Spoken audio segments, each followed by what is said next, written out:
Senhor amado, muito obrigado por esse tempo aqui, por esse terceiro encontro, onde estamos reunidos no Teu nome.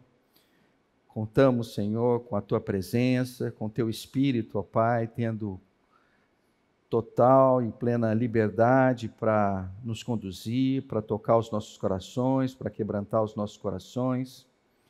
Que esse seja um momento, ó Pai, de maior entendimento das Tuas Escrituras, maior entendimento de quem o Senhor é, de quão misericordioso, de quão amoroso, carinhoso que o Senhor tem sido com cada um de nós, ó Pai. Te pedimos também que o Senhor seja com a Giovana, na maternidade, que o Senhor esteja trabalhando todo aquele contexto ali, da forma como te for mais apropriado. E nós já de antemão agradecemos, ó Pai, pelo desenrolar desse nascimento. Muito obrigado, ó Pai, e ser conosco. Essa é a nossa oração, que ela só é possível, ó Pai, em nome do Teu Filho, Jesus Cristo. Amém. Amém. Bom, então vamos lá. Nós temos no terceiro encontro, no terceiro encontro a gente ainda vai terminar o material do encontro 2, então a gente já fez 1,5 do nosso compromisso, então vamos procurar encerrar o 2 e começar o material propriamente dito do terceiro encontro. Tá? Algumas coisas aqui que eu vou reiterar com vocês. A gente está trabalhando muito em cima do material desse irmão em Cristo, chamado Dallas Willard. Ele nos deixou agora em 2013, né? E uma das frases dele que, para mim, é importante que a gente tenha essa leitura é quando ele diz assim: a fé não é algo que você precisa trabalhar para conseguir crer no que você não acredita. A fé é, em essência, confiança. E todos nós vivemos pela fé. Fé em bancos, em aviões, em médicos. A diferença é onde colocamos nossa confiança última.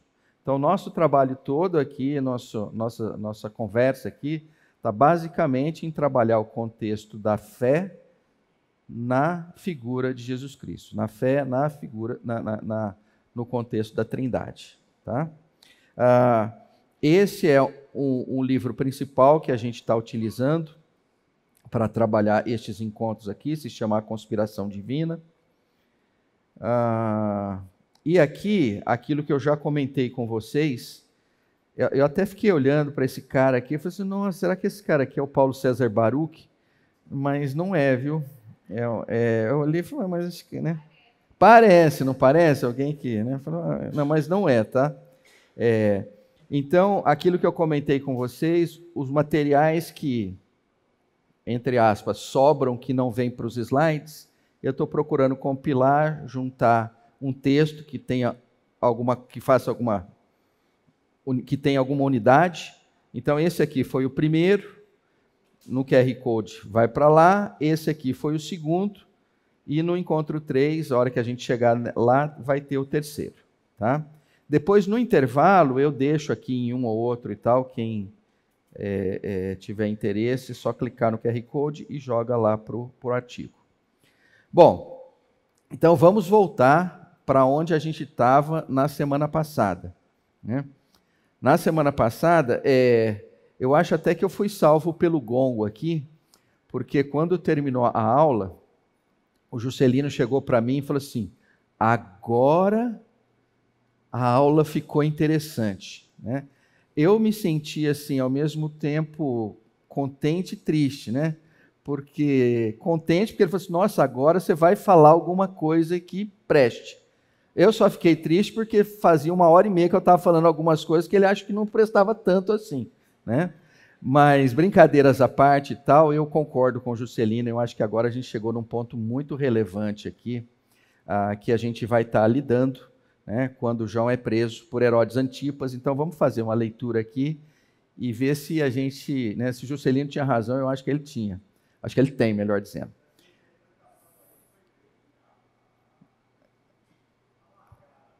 Tá bom, então vamos lá. Né? Hoje provavelmente ele vai falar assim, olha, o começo da aula estava sensacional. Né? Então, aí provavelmente o restante não vai ser tão bom assim. Mas, de novo, brincadeiras à parte, vamos para o texto.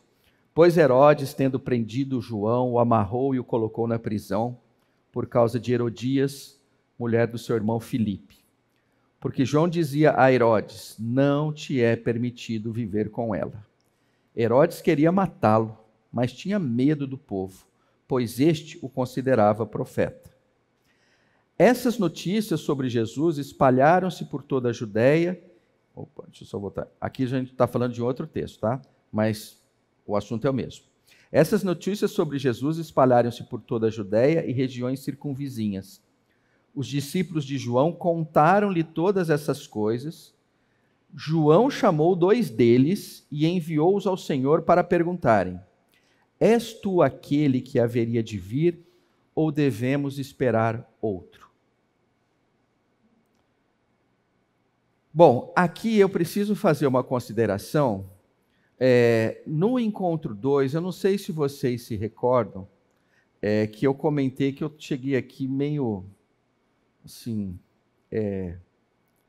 assustado, eu acho que é um pouco exagero, mas pensativo, porque eu compartilho esses estudos com alguns irmãos em Cristo, né? E eu comentei com vocês que um dos irmãos falou assim: Pedro, olha, eu acho que esse ponto aqui não está legal, eu acho que isso aqui não está certo e tal. Então, eu vim aqui e falei assim: oh meu Deus, a última coisa no mundo que eu gostaria era de falar alguma coisa que não pertencesse à verdade do Senhor Jesus, né?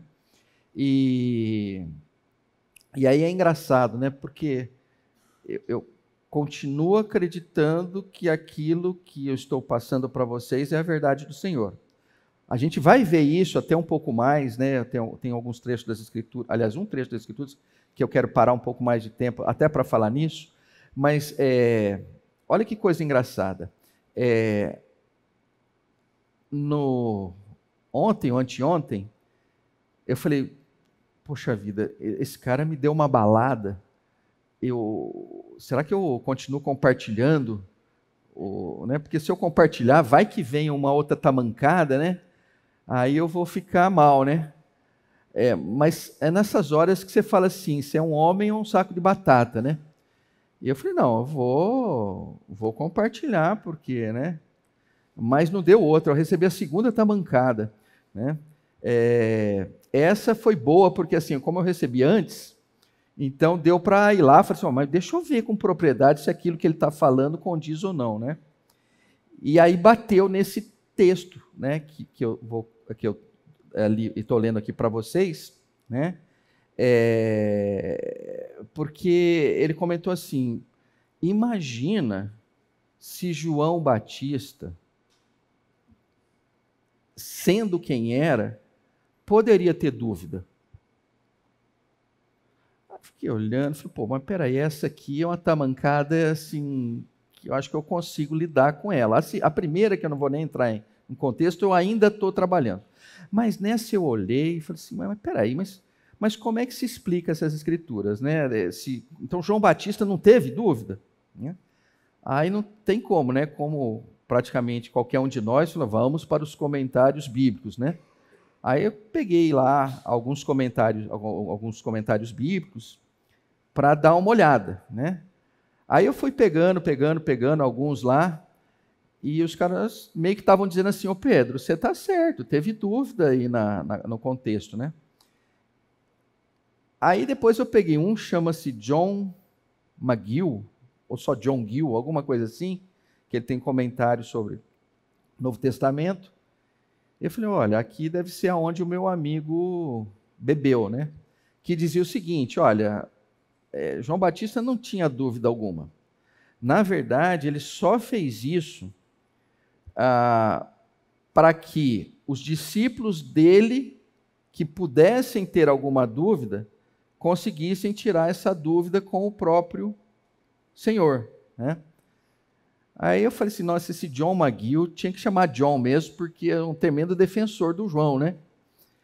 Aí comecei a olhar com mais carinho e tudo mais, e aí o que é a mente da gente, o que é o Espírito trabalhando com a gente, né? Eu falei: não, vamos lá, vamos considerar que isso fosse verdade e que não houvesse dúvida, né? Mas aí você começa a ver que a coisa não cola, né? Porque o Senhor chega a comentar, ele fala assim: volta para João e fala. Eu falei: não, mas peraí, não precisaria voltar né? Porque se o problema era só os discípulos vendo aquilo, o problema estaria resolvido, né? Mas enfim, eu só estou dizendo isso porque o ponto é, a dúvida faz parte da vida da gente, né? Sejam dúvidas que a gente poderia dizer assim, que são em função de alguma coisa mais racional, como foi o caso aqui, né? Mas as dúvidas podem acontecer por vários outros fatores. Então, são esses fatores que eu vou procurar trabalhar aqui no próximo slide com vocês, né? Mas só para dizer o seguinte, gente, olha, crer não é uma das coisas mais triviais do mundo, né? A fé cega talvez até seja muito trivial, né? Mas o Senhor não nos chama para ter uma fé cega, né? A nossa fé, ela tem um fundamento, ela tem uma explicação, né? Ela tem uma razão de ser, né? E a gente é desafiado para conhecer essas razões até para fortalecer a nossa fé. Mas enfim, então vamos lá. No intervalo, se alguém perguntar quem é o seu amigo, eu não vou revelar, tá bom? Esse amigo é um amigo muito querido. A gente precisa de uns amigos para receber umas tijoladas, tá? Isso é uma coisa importante também. Mas vamos lá. Possíveis razões da dúvida de João. Então aqui, vamos procurar trabalhar, e aqui sim, a gente está fazendo algumas especulações baseadas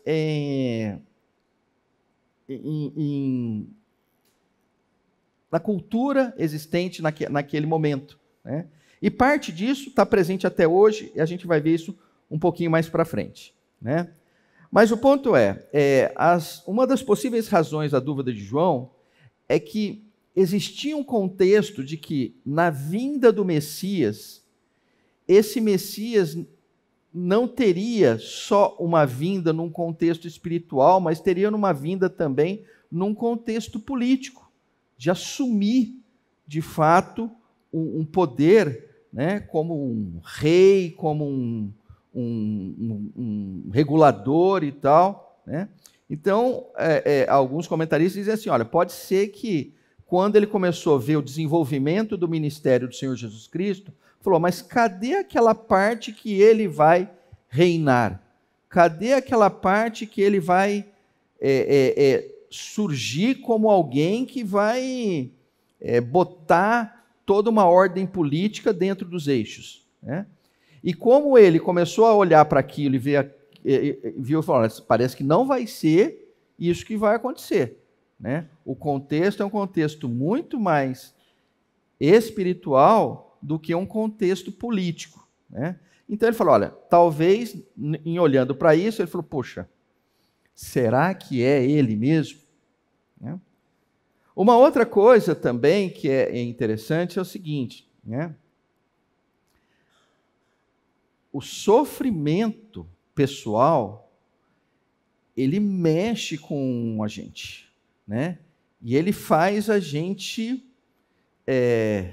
ter dúvidas. Eu cheguei a comentar com vocês, eu não sei agora se foi no primeiro encontro ou no segundo encontro, do caso da Rafaela, que é a nossa terceira filha, que foi parar na UTI, ficou entre a vida e a morte e tal. E eu estou pegando isso porque, assim, nestes momentos de sofrimento, não é incomum você falar assim, mas espera aí, Deus está no controle? Será que Deus é Deus mesmo? Será que eu posso descansar mesmo nele? Então, estas coisas aparecem, e muitas vezes não é exatamente alguma coisa no campo da razão, né? Muitas vezes é uma coisa no campo da emoção. Aquilo mexe com você, né? Aquilo você olha e fala assim, nossa, eu estou vendo a minha fé sendo provada aqui, porque diante dessa situação eu estou confuso, né? Mas parece que tudo aquilo que eu cria, ou parte daquilo que eu cria, parece que não está parando em pé, né?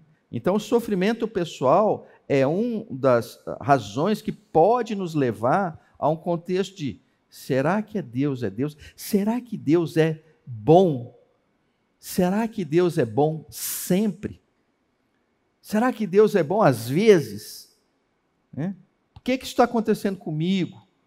Né? Será que Deus não está me vendo? Né? Se a gente olhar para Salmos, a gente vai ver que várias vezes o salmista está em condições como essa, num sofrimento absurdo, e aonde ele fala assim, mas Senhor, onde que o Senhor está? Por que o Senhor não me responde? Né? Então, muitos desses momentos do Salmo, você vai ver ali que o salmista, boa parte das vezes Davi, está num processo de sofrimento. Então, pode ser a segunda. Tem uma terceira? Tem. Né? Um contexto de compreensão do tempo. Né? Nós temos, muitas vezes, uma limitação de entender o tempo do Senhor. O tempo do Senhor, se tem uma coisa que a gente sabe, é que não é o nosso tempo. Né? O tempo do Senhor é um outro tempo. Né? Ele não trabalha com o contexto que todos nós estamos inseridos, que é passado, presente e futuro. Ele também não está num contexto de que as coisas se fecham, como muitas de nós gostaríamos que se fechasse. Né? Então, dentro disso, isso pode gerar também em nós uma confusão. Né? Nossa, eu vou entrar num tema polêmico, mas desejoso de não polemizar. Mas esses dias eu estava com um amigo, né? E conversa de cá, conversa de lá e tal, né? E eu, para dar uma cutucada nele, ele estava descendo a lenha na teologia da prosperidade. Eu falei, bom, eu posso me juntar a ele e descer a lenha junto, mas aí não vai dar uma conversa boa, né? Eu falei, vamos fazer isso, a conversa ficar boa? Aí eu falei assim, olha, mas eu acho que a teologia da prosperidade está certa. Mas como assim? Falei, não, cara, está certo. O problema é só uma compreensão do tempo. Né? Quando o tempo se fechar, né, tudo vai estar redondo. Entendeu? A gente vai receber o que do Senhor? Bênção sem fim. Né? A gente vai ser extremamente próspero, a gente vai estar com o Senhor. Então o problema da teologia da prosperidade é só um. O cara quer fechar o tempo em que tempo? Nessa vida. E de preferência, segunda-feira, que vem porque eu tenho boleto para pagar. Né? Então eu falei assim, olha, não está errado de todo. O problema aqui é uma compreensão incorreta do tempo. Né? Se você olhar para um contexto amplo, falou, olha, né? Vamos receber, o que o Senhor fala? Não fala em galardões, né? O que Paulo fala? Ele fala assim, olha, se eu tivesse só olhando para esse mundo aqui, eu seria o quê? Uma das mais infelizes do planeta Terra. Né? Mas até quando ele comenta isso, ele fala, olha, eu acho que eu vou ser muito feliz, porque tem um contexto da eternidade. A tal ponto que ele olha para hoje e fala o que do hoje? Olha, para mim, né, morrer é o quê? Lucro, né? Porque eu vou começar a desfrutar de algo que eu não desfruto hoje. Né? Eu vou ter as minhas lágrimas sendo enxugadas pelo Senhor. Pô, isso é top, né? Isso é tremenda prosperidade, né? Aquela intimidade com o Senhor te receber, pô, quer o quê? Quer ser mais próspero do que isso? Não tem como. Né? Mas, enfim, compreensão do tempo, voltando para cá em si, é algo que você fala, poxa, mas... E voltando para o texto aqui, ele está intimamente ligado com a expectativa messiânica. Né? E olha que coisa interessante. O nosso Senhor Jesus Cristo cumprirá essa expectativa de João de vir aqui e botar tudo em ordem? Sim. Né? O único detalhe é que ele vai fazer isso em 2 fases.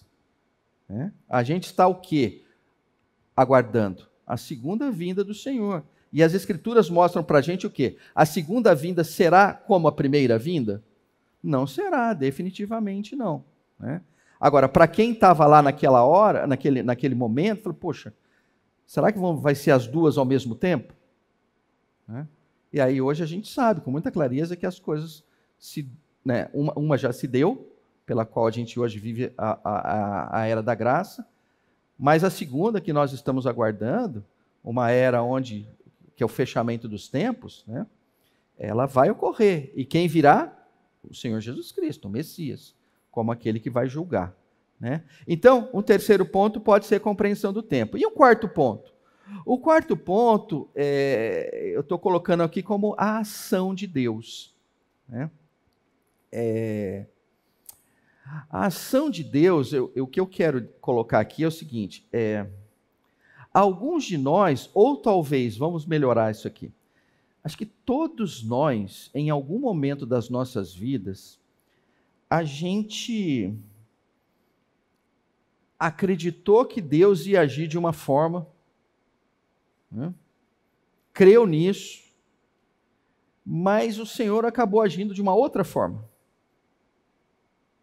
E em função disso, a gente ficou confuso, né? Já aconteceu com vocês isso? Ou seja, talvez aqueles que já viveram mais do que outros e tal, podem dizer o seguinte: caramba, um dia eu desejei algo profundamente, orei por isso, e chegou ali na frente, eu recebi o oposto disso. Fiquei muito chateado. Hoje, quando eu olho para trás, falo, nossa, aquele não do Senhor foi a melhor coisa que aconteceu na minha vida. Vem alguma coisa na mente de vocês? Olha, na minha, recorrentemente, vem assim, Pedro, como é que você não sabe pedir?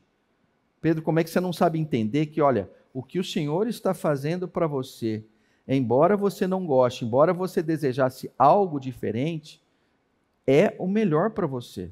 E às vezes, quando você não tem essa compreensão, né, você passa por umas crises relativamente grandes, né?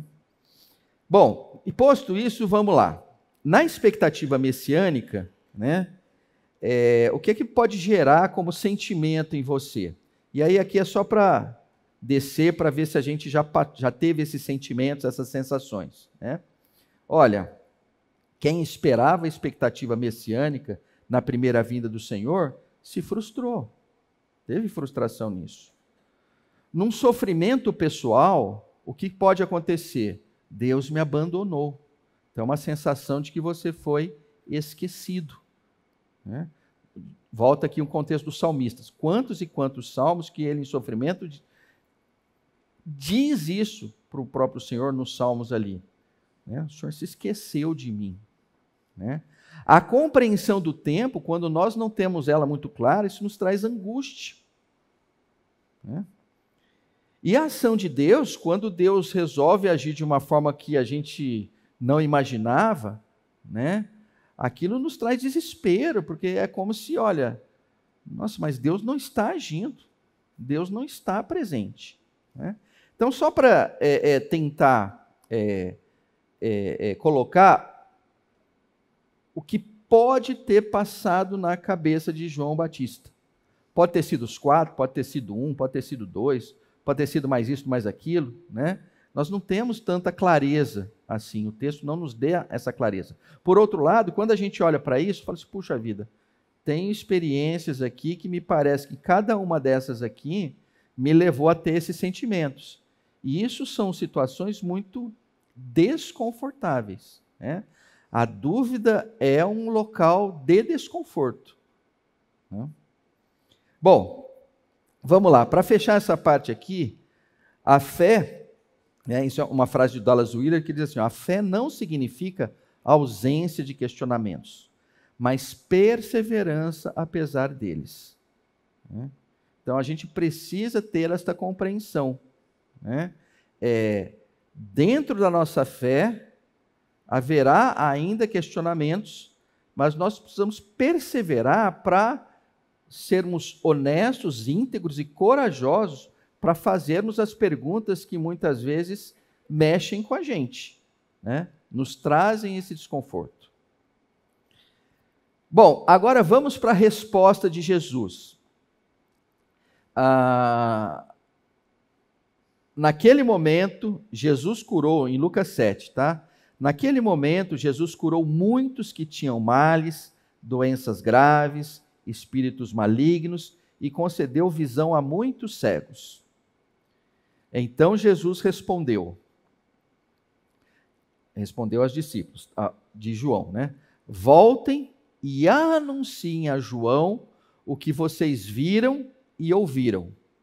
Os cegos veem, os aleijados andam, os leprosos são purificados, os surdos ouvem, os mortos são ressuscitados e o evangelho está sendo pregado aos pobres. Bem-aventurado aquele que não tropeça por minha causa. Bom, então vamos lá. A resposta de Jesus para a dúvida de João foi o quê?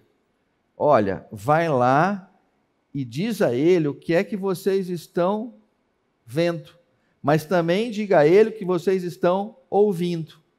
Então aqui tem uma visão que a gente poderia assim, chamar de uma visão estéreo,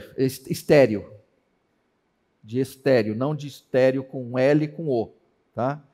Uma visão estereofônica, que assim, olha, os discípulos viram aquilo que estava acontecendo e o próprio Senhor Jesus chegou e falou assim, diga a João o que estava acontecendo, né? Na segunda, é muito interessante porque não só eles viram, como na segunda tem uma referência a Isaías 35, né? Que o profeta diz assim, então os olhos dos cegos se abrirão e os ouvidos dos surdos se destaparão, os coxos saltarão como servo e a língua do mudo cantará de alegria, águas irromperão no ermo e riachos no deserto. Então, se você olha para esse texto aqui e olha para esse aqui, você vai ver várias conexões, vários paralelos muito diretos, né? Olha, aquele que Isaías anunciou, né, que faria isto, isto e isto, olha, volta lá e fala para João o seguinte, o isto, isto e isto está acontecendo agora, né? Eu sou o Cristo, eu sou aquele que haveria de vir, eu vim, né? Então, isso foi assim, a mensagem do Senhor para João Batista. Que quando eu olhei para esse texto a primeira vez, eu falei assim, poxa vida, né? Não é à toa que o Senhor é o Senhor. Porque talvez pudesse ter dentro do Senhor Jesus uma certa decepção. Falei, mas espera aí, João Batista teve esta dúvida? Estou decepcionado. Se você olhar com carinho, não tem problema nenhum o aspecto da decepção, porque quando a gente olhou para o texto ali de Tomé, da passagem de Tomé com o Senhor Jesus, cheira uma certa decepção do Senhor Jesus com Tomé. Porque no final, o que o Senhor Jesus diz assim? Olha, felizes aqueles que não precisaram ver para quê. Então tem um contexto ali de, olha, você tem dúvida, eu vou trabalhar a tua dúvida, né? Mas olha, eu vou te falar uma coisa, rapaz, estou meio decepcionado, né? Porque tem algo melhor, né? Você não precisaria ter tido, eu não precisaria ter dado para você essa experiência, mas em função de que você precisou, te entreguei. Mas olha, melhor. E aí foi também aqueles textos que a gente começou a olhar lá de Hebreus e tudo mais, mas enfim, não vem ao caso, né? Mas nesse caso aqui, olha que coisa interessante, né? Poderia ter havido decepção, mas não aconteceu. Por que eu digo isso? Pelo que está lá em Mateus 11, quando ali na frente, né, pouco depois do que acabou de acontecer, o Evangelho de Mateus registra assim, as palavras do Senhor Jesus. Afinal, é Jesus falando, tá? Afinal, o que foram ver um profeta, sim, eu digo a você, mais que profeta. Este é aquele a respeito de quem está escrito. Vejam, enviarei o meu mensageiro à sua frente. Ele preparará o seu caminho diante de você. Em verdade lhes digo que entre os que nasceram de mulher, não surgiu ninguém maior do que João Batista. No entanto, o menor no reino dos céus é maior do que ele. Então, para deixar bem claro aqui, logo em seguida, desta passagem onde o Senhor conversa com os discípulos de João para dizer assim, olha, vai lá e fala para eles que eu sou Cristo, porque olha o que está acontecendo, né? Ele chega e fala assim, olha, o João Batista era top, ou é top, né? Olha que elogio vindo das bocas do Senhor Jesus. Não surgiu, entre os que nasceram de mulher, não surgiu ninguém maior do que João Batista. Imagina você recebendo um elogio desse do seu mestre. Ou seja, uma extrema satisfação com João Batista, mesmo que pouco tempo atrás, né, esse que ele elogiou, falou assim, pô, mas está com dúvida? Esse não poderia ser o elogio. E para mim, a leitura que passa é o seguinte, olha, se até João Batista duvidou, né, é dado a mim a liberdade também da dúvida. Por outro lado, olha que coisa interessante. Quando João Batista duvidou, ele foi resolver a dúvida. E ele foi aonde? Onde ele pediu para que os discípulos fossem? A sinagoga? Olha, vai lá, pergunta lá para os escribas, para os fariseus, se é o Senhor ou não. Não, ele foi na fonte. Falou, olha, você vai lá e pergunta direto para Jesus. Da mesma forma nós, né? Quando temos dúvidas, não, mas peraí, deixa eu ver como é que eu vou resolver sua dúvida. Para onde eu vou? Gente, já está definido, né? Nós vamos para Cristo. Nós vamos para a palavra revelada que Cristo nos deixou. Nós vamos fechar o quarto, né? Nos colocarmos de joelho e confessarmos assim, Senhor, tenho essa dúvida, isso está me desgastando, isso está me dando sofrimento, isso está me gerando assim algo nada interessante, né? Eu preciso que o Senhor venha falar comigo. Eu preciso de esclarecimento, né? Tudo bem até aí? 2 perguntas. Vamos aqui, depois vamos aqui. Por favor. Fale um pouquinho mais alto, que você está bem aqui. Se você puder levantar, vai lá. Fique à vontade. Vai lá. Esse contexto aí que aconteceu, gerou esse fato aí. Estão ouvindo? Então aumente o volume. Esse contexto, né, que gerou essa dúvida com relação a João Batista, ele já estava preso, encarcerado, ou ele estava solto nesse exato momento, continuando fazendo os batismos dele? Preso e encarcerado. Preso e encarcerado. Né? Preso e encarcerado. Né? Te ajuda a pensar melhor isso? Só tentando compreender um pouquinho mais, é porque ele talvez, digo eu, não houve dúvida com relação ao chamado dele, a vocação dele de profeta. Porque até então você vê que ele duvidou se era Jesus ou se ele ia continuar, porque haveria outro. Ótima consideração, ótima. Então a dúvida talvez não foi a questão do chamado, da vocação, pelo menos é que dá a entender. Nossa, olha, seu nome? Nunes. É fantástico isso, né? Nossa, eu não tinha visto sobre esse ângulo, mas eu acho que esse ângulo é perfeito. É mais ou menos assim, posso me aposentar ou vou ter que continuar trabalhando? Não é? Assim, olha, chegou o meu INSS, vou descansar ou ainda vai rodar mais um tempo? Né? Parte da dúvida, nossa, claro. Né? Agora, está embutido nessa dúvida o seguinte, se eu soubesse, se eu tivesse a clareza de que o Senhor é o Cristo, eu já teria me aposentado. Né? Então, tem uma dúvida dentro da dúvida. Né? Ou melhor dizendo, tem uma ação dentro da dúvida. Porque se o Senhor falasse assim, não, ainda não sou eu, João Batista provavelmente saindo da prisão, falou, olha, então vou continuar o meu ministério. Né? É verdade. Né? Não tinha pensado, adorei, muito bom, muito bom. Eu também me chamo Luiz. Não, fala mais alto aqui, vai lá. Eu também me chamo Luiz, né, por coincidência. Ah, então vá. Enfim, eu gostei muito da colocação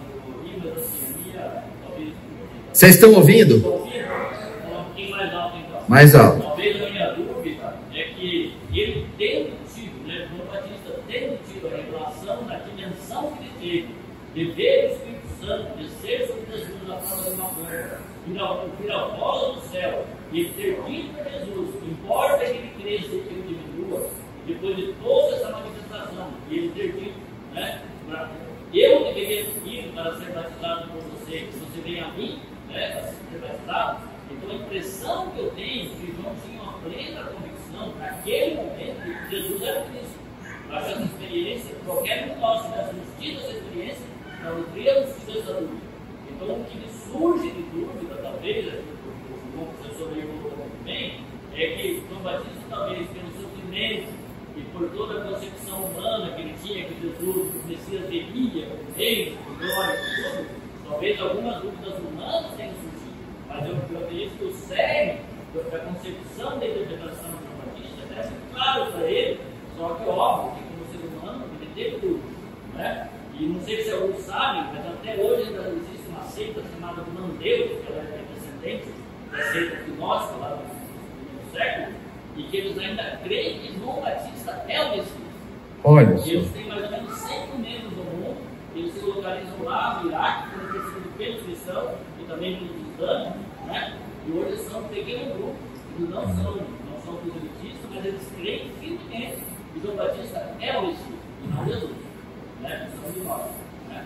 Enfim, então, considerando a natureza humana, o Evangelho coloca muito claro, né, que estas coisas foram escritas para que creem que Jesus Cristo, ele é o Filho de Deus, para que creem que ele é o Filho. Amém. Uma composição, né? Então, eu assim, meu entendimento é de que esse texto que foi escrito para que nós, não talvez para que João cresça, mas para que seus discípulos cresçam, ou seja, e para que fosse registrado de que Jesus fala, meu Cristo. Então, Deus, na sua permissão, na sua soberania, ele conduziu o escritor bíblico para escrever essa passagem para que nós cresçamos em Cristo verdadeiramente e é o Filho de Deus. Essa é a intervenção bíblica. Obrigado. Amém. Olha. Nossa, não é... tem mais. Você vai polemizar mais ou você vai ajudar o professor? Né? Não, estou brincando, gente, está ótimo. Então, mas fale alto aí para todo mundo ouvir.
Muito obrigado. Nós vamos fazer o seguinte, nós vamos para o café.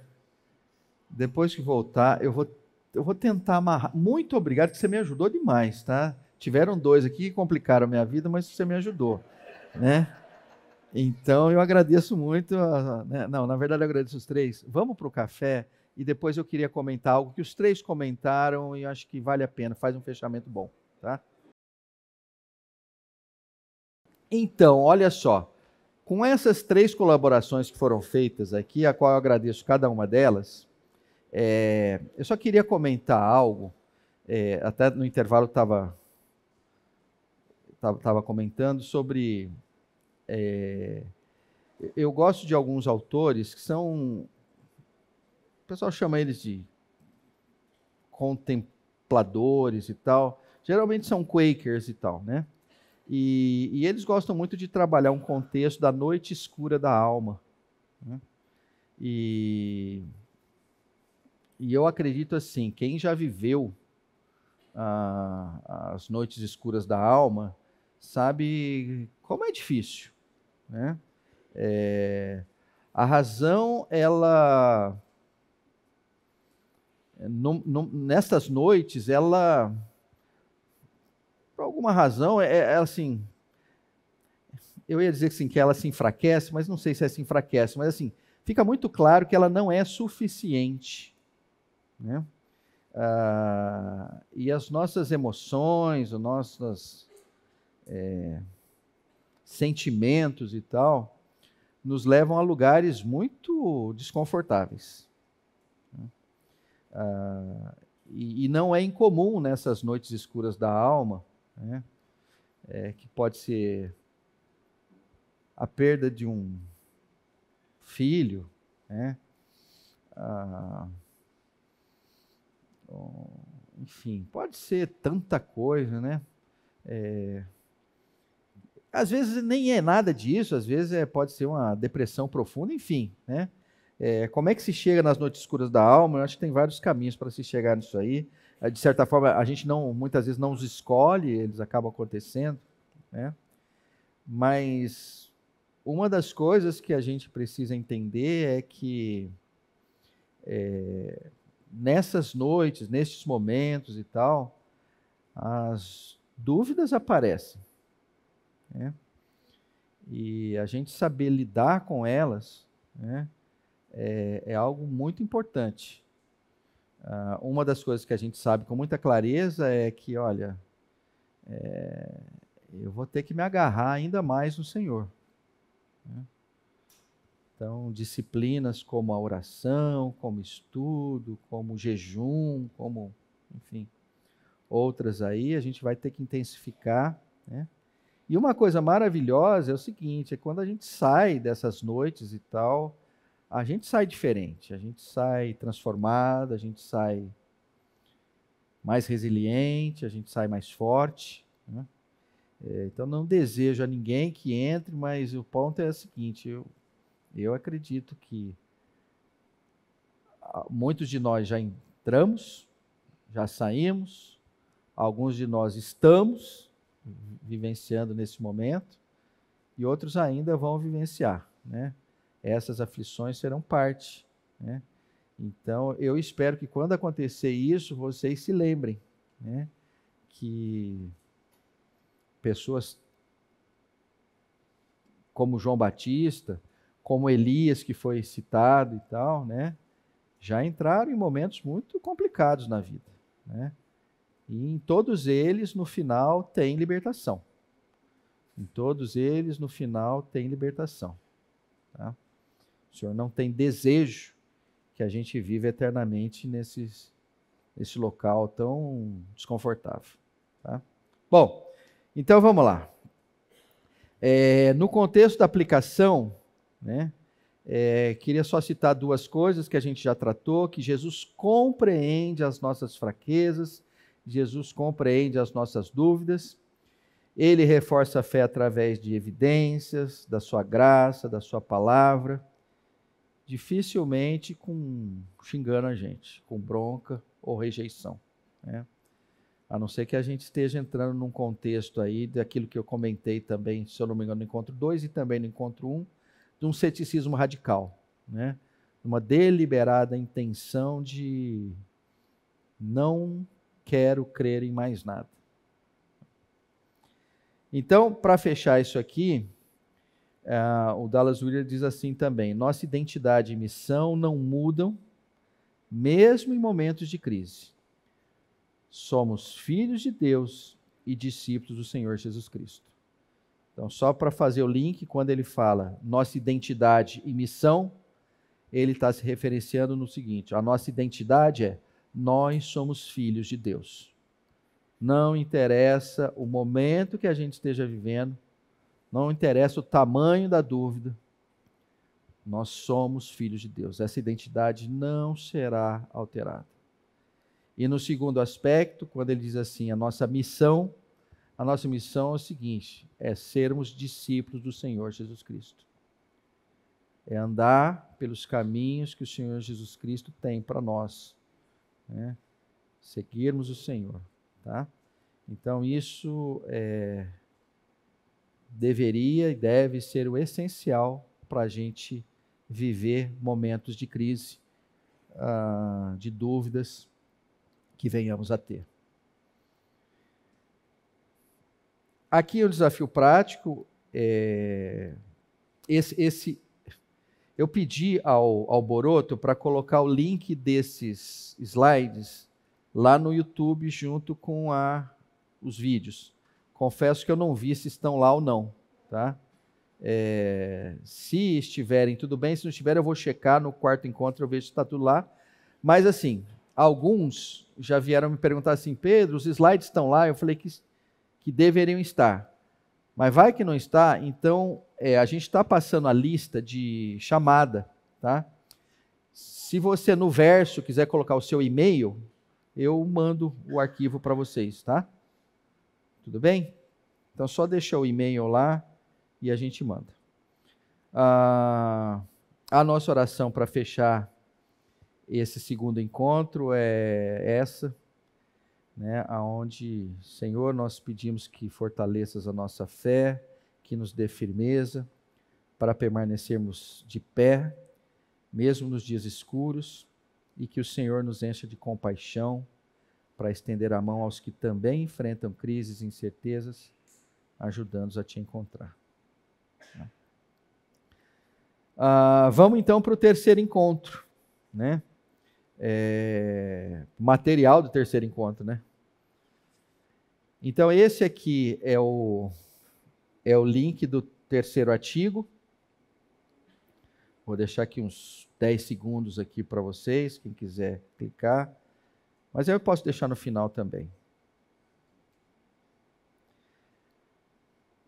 Então vamos lá. Aqui a gente vai procurar trabalhar o seguinte, né? O que muitas vezes nos impede de lidar com a dúvida com coragem? Né? E aqui a gente vai falar sobre 3 pontos. O primeiro deles é esse, né? É o medo de sermos julgados, né? Quando nós temos dúvida, né, num ambiente como esse que nós estamos aqui entre irmãos, né, quando você ouve assim umas perguntas alto nível e tal, né, você fala assim, nossa, mas a minha dúvida é muito mais simples, mais rasteira. Poxa, se eu fizer essa pergunta lá, o que é que vão achar de mim? Né? Então é muito comum, quando nós temos dúvidas, a gente ter um medo de sermos julgados pela dúvida que nós temos. Né? Nossa, mas você nessa altura do campeonato tem essa dúvida? Que vergonha! Você não anda estudando, o que aconteceu? O que você fez com sua vida? Né? Então a gente tem medo disso. Né? E isso acontece num contexto de igrejas e de famílias. Né? Algumas igrejas, algumas famílias, alguns círculos e tal, confundem dúvida com rebeldia ou fraqueza moral. Né? Isto não é incomum. Né? Então, de alguma forma, isso é uma das explicações pela qual muitas vezes nós temos medo. Nossa, mas vou perguntar isso para o meu pai, perguntar isso para minha mãe, perguntar isso para o pastor. Nossa, mas se eu perguntar isso para o pastor, eu que sou diácono, acabou a minha vida de diácono. Pode depender do pastor, talvez acabe. Não, brincadeiras ainda, mas o ponto é o seguinte, nós temos esse medo, né? Mas nós precisamos vencê-lo. Né? É uma das coisas que, quando a gente terminou o segundo encontro e começamos esse, né, que eu procurei deixar claro, falei assim, olha, como é que deve ter sido difícil para João Batista ter feito aquela consideração para os discípulos. Vai lá, pergunta se Cristo é o Cristo. né? Exige muita coragem, né? Exige muita coragem, né? Mas é importante que a gente o tenha, porque senão a dúvida simplesmente ela permanece, né? A dúvida dificilmente ela vai embora, né? Você pode até cobri-la ali durante um tempo, mas ela é danada, volta e meia ela aparece, ela reaparece, né? Ela dá as caras. E um outro ponto com relação ao medo de julgamento é que nós vamos aprendendo a calar as nossas perguntas, né? A gente começa a aprender isso. Olha, é o seguinte, fica quieto, né? Seja forte, guarde para você, né? É algo desnecessário. Segundo ponto, né, que impede é que às vezes existe uma cultura de performance espiritual, né? Então, nessa cultura, o que acaba acontecendo, né?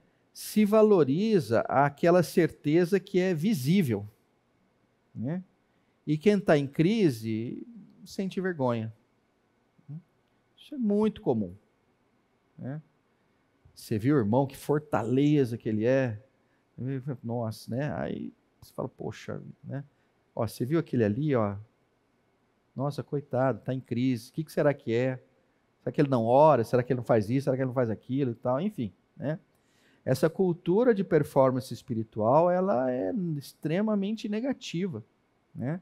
Ela não cria um ambiente adequado para que a gente vá lá tirar as nossas dúvidas.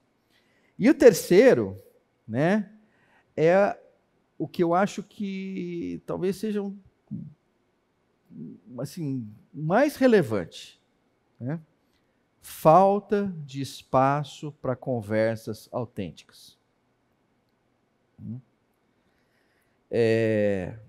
Gente, cada um de nós, né, acho que a gente já olhou e falou assim, cara, como é que a vida está passando de uma forma muito rápida, né?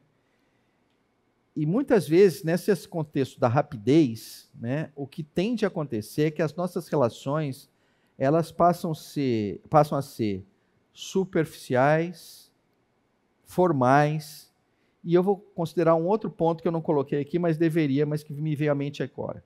Superficiais, formais e utilitaristas. Tá? E o espaço para dúvida geralmente não é dado, né? Quando você está numa relação superficial, né? Como é que a dúvida vai aparecer? A dúvida é aquela. Eu vou fazer um paralelo aqui, vamos ver se vocês me entendem. Fazer um paralelo de esporte, tá? Se você tem uma TV, quando eu digo TV, não a televisão, a rede de TV, né? Você tem uma rede de TV, você tende a gostar mais de passar futebol do que passar tênis. Pedro, onde você quer chegar com isso? No futebol, tudo bem que agora está um pouco diferente, mas no futebol eu chego e falo assim, tá bom, eu tenho uma rede de TV, quantas horas que eu separo da minha programação para o jogo de futebol? Está mais ou menos definido ali, tudo bem que agora anda dando umas prorrogações de 5, 10 minutos, mas enfim, olha, separa 2 horas. Agora você vai transmitir o tênis, quantas horas que vai dar a partida de tênis? Depende. Tem partida de 40 minutos, tem partida de 5 horas. Pedro, que paralelo louco é esse? É o paralelo do seguinte: quando uma pessoa tem uma dúvida, em quanto tempo você vai resolver ou você vai trabalhar a dúvida dela? Não, vai lá, 15 minutos a gente mata esse assunto. Dá para falar isso? Dá para falar que a dúvida vai ser trabalhada em um encontro, mesmo que ele leve 4 horas? Pode ser que ele precise de um segundo, pode ser que ele precise de um terceiro, de um quarto. né? Então, o contexto da dúvida, ele é complicado, porque nas relações superficiais fica difícil ela ser trabalhada. Se é formal, do tipo assim, não, beleza, olha, é uma consulta que eu vou fazer, vamos tomar um café na padaria.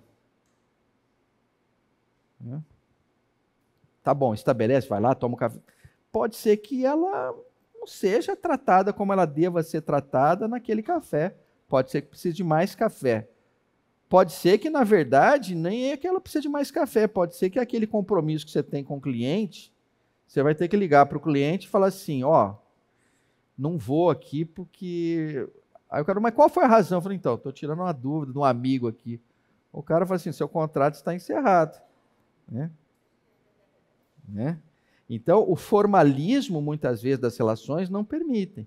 E o aspecto utilitarista, que é assim, olha, deixa eu te falar uma coisa, essa dúvida tua não vai mudar o preço do dólar. Não vejo razão de... Que dúvida, esquece isso aí. Né? Então, às vezes, tem dúvidas que temos que elas... É engraçado, elas não vão ter uma conexão direta com algo que você vá ou não fazer. Pode ser uma dúvida que ela não tem esse contexto utilitarista. É uma dúvida da tua fé mesmo, que é uma coisa mais interna. Né? Mas, enfim, eu queria colocar esses três para dizer o seguinte, né? Dúvida necessita de um ambiente livre de julgamento, né? Onde tem uma cultura receptiva, né? E aonde se dê tempo. Quando eu disse que o terceiro é o mais relevante para mim, é que é o seguinte, se eu chegar para vocês, o que vocês vão fazer essa semana? Né? Vai ser difícil alguém levantar a mão e falar assim, olha, não, estou tranquilo, não vou fazer nada, não. Difícil acontecer isso. E aí, para cada um desses pontos, aí eu queria pegar um trecho das Escrituras. Né?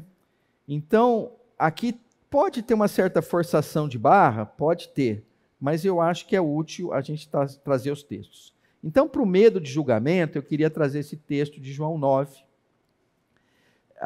Esse texto é tão interessante, né, que o Senhor vai lá e cura um cego. Né? E nesse momento aqui, o cego está lá na sinagoga, lá lidando com os mestres da lei, né, com os fariseus. Né?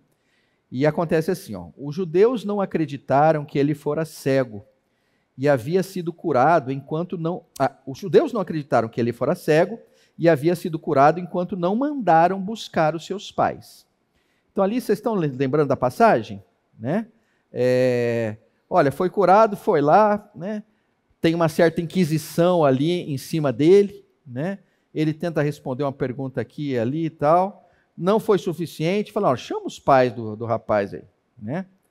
E então chamaram, e no 19 diz assim, então perguntaram, este é o filho de vocês, que vocês dizem ter nascido cego?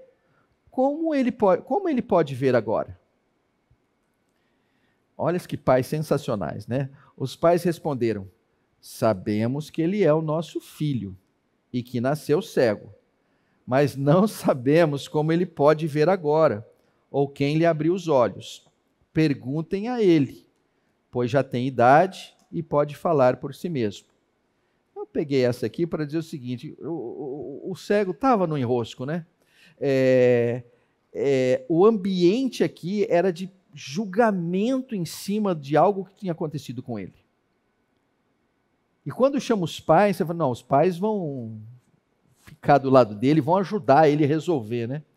E a hora que os pais falam assim, pergunte a ele, vai, pois já tem idade, pode falar por si. Eu olhei para esse texto e falo assim, olha, eu só sou pai dele, eu só sou mãe dele, olha, esse rolo aí, me tira disso aí, eu não quero veja com ele, né? Talvez não seja tão, assim, com essa ênfase que eu estou dando, mas o ponto é o seguinte, este aqui era definitivamente um ambiente de julgamento, né? Alguém que estava aqui sendo constrangido, né, a falar algo que eles gostariam de ouvir. E que ele reiteradamente está dizendo assim, olha, né, eu só sei que isso aconteceu comigo. Né? No outro ponto aqui, de cultura de performance espiritual, aí peguei lá em Isaías 29, né, que a gente vai encontrar ali o povo judeu, e Isaías dizendo assim, o Senhor diz, este povo se aproxima de mim com a boca e me honra com os lábios, mas o seu coração está longe de mim. A adoração que me prestam é feita apenas de mandamentos ensinados por homens. Por isso, uma vez mais deixarei atônito este povo com maravilha e mais maravilha. A sabedoria dos sábios perecerá e a inteligência dos inteligentes se desvanecerá. Então aqui nós temos um contexto, por que eu peguei esse texto para dizer o seguinte, olha, geralmente num contexto de uma cultura de performance espiritual, você tem esse ambiente de assim, olha, nossa, mas falam coisas tão interessantes, né? Olha, mas tudo parece ter um verniz extremamente interessante, né? E aqui, basicamente, o que a gente está vendo é o seguinte, olha, o verniz está bonito, está bem colocado, né?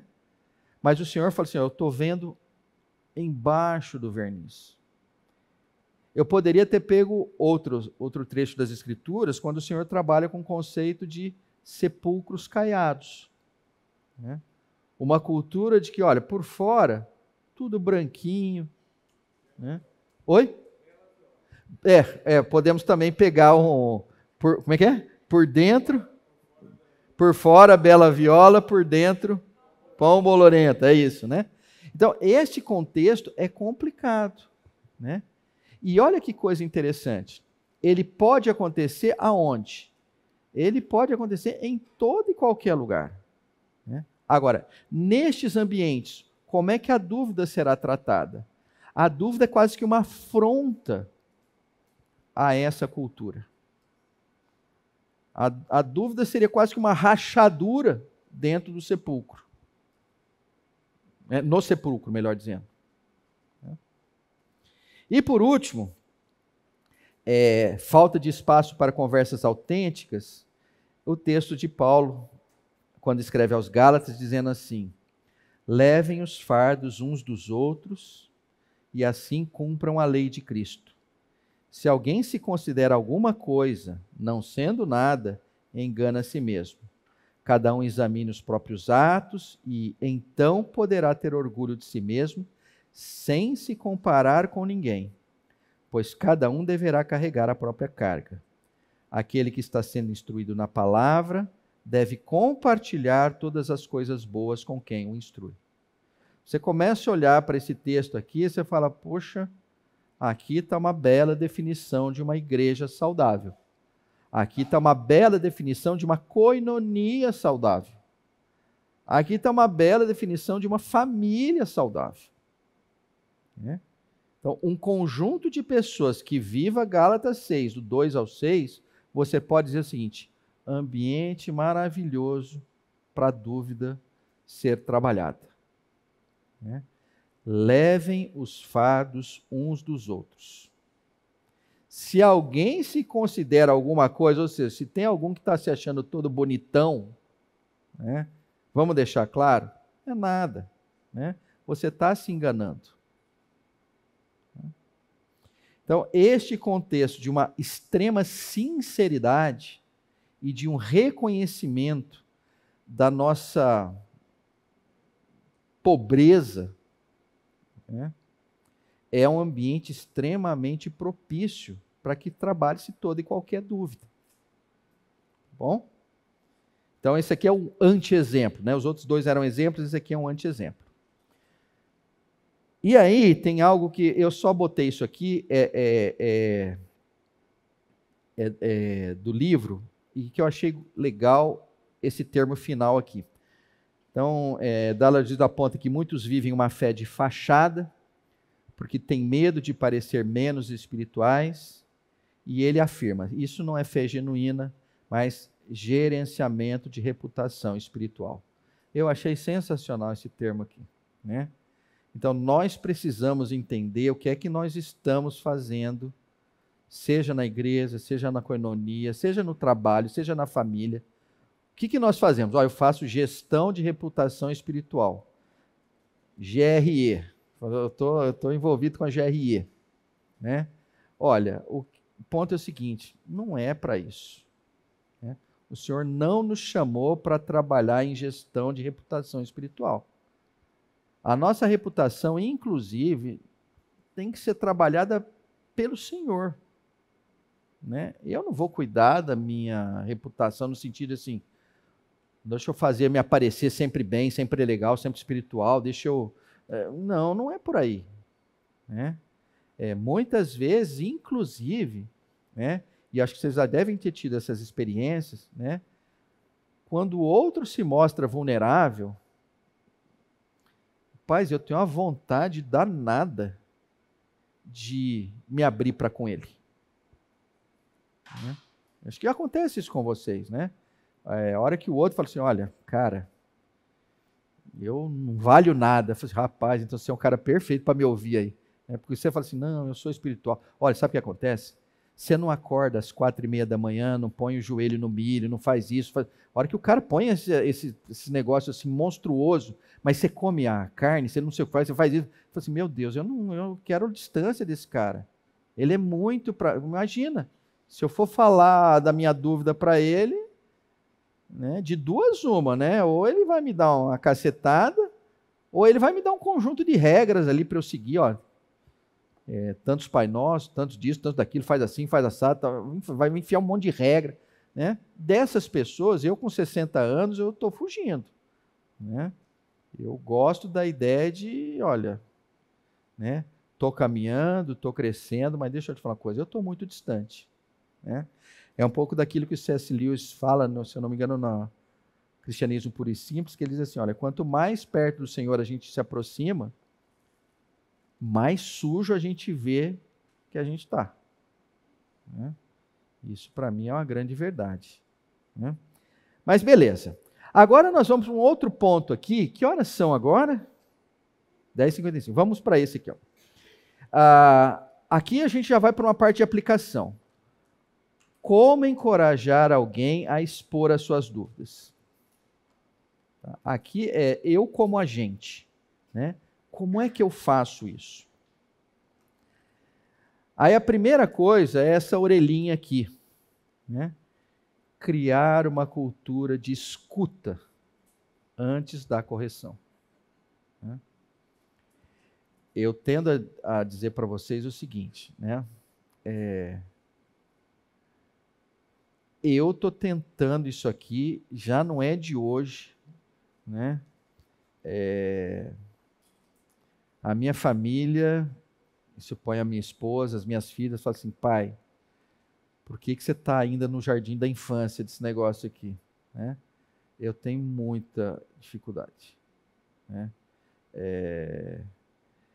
Mas isso é extremamente relevante, criar uma cultura de escuta. Né? Eu vou dando umas puladas aqui, porque eu quero ir para os textos bíblicos, tá? Então, esse é um ponto. O segundo ponto, compartilhe as suas próprias perguntas. Ou seja, se você tem dúvidas, compartilhe as suas dúvidas com outros. Deixe os outros saberem que você também tem dúvida. Dentro desse ambiente, é muito provável que ele também fale das suas dúvidas. Não apareça para o outro como se você fosse um super-herói. Né? Isso intimida o outro. Né? E o terceiro ponto é valorize a busca sincera. Né? Veio uma dúvida daquelas assim que você fala, cara, isso está saindo lá do fundo do coração da pessoa. Entendeu?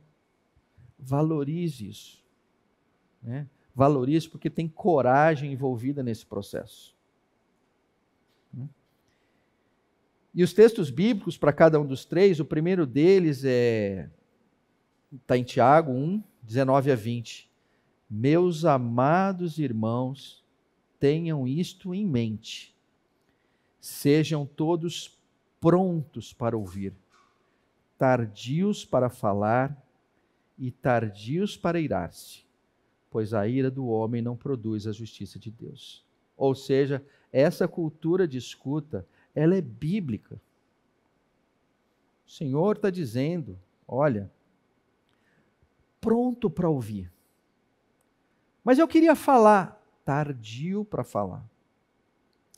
Nossa, mas eu me indignei, estou irado, falando, deixa eu mais tardio ainda para se irar. Esse aspecto da compaixão, né, com esta metodologia de eu vou ouvir. E ouvir, a gente já cansou de falar, todo mundo fala disso hoje em dia, né? A famosa, como é que é? Escuta ativa, né? É o nome bonito que se dá para isso, né? A única coisa que eu acho boa nesse termo é para dizer o seguinte, olha, às vezes você põe teu ouvido ali, mas você está com um pensamento distante. O que o Senhor está dizendo não é isso, né? É você estar assim, olha, eu estou com a pessoa integralmente. Então, toda e qualquer palavra que está saindo da boca dela, eu estou atento, eu estou processando, né?